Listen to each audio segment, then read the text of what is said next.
जैसा चाहो हमेशा वैसा क्यों नहीं होता।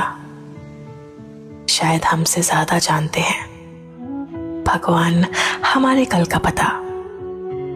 इसीलिए अब हर अधूरी ख्वाहिश का अपना एक मतलब नजर आता है। जो नहीं मिलता उस वक्त तुम्हें, वो ना मिलना ही तुम्हें बचाता है। कुछ चीजों का ना मिलना भी भगवान का प्यार जताना होता है। हर ना के पीछे छुपा हुआ एक बेहतर हाँ का आना होता है। हम बस ख्वाहिशें लिख सकते हैं, तकदीर लिखना हमारे बस में कहाँ।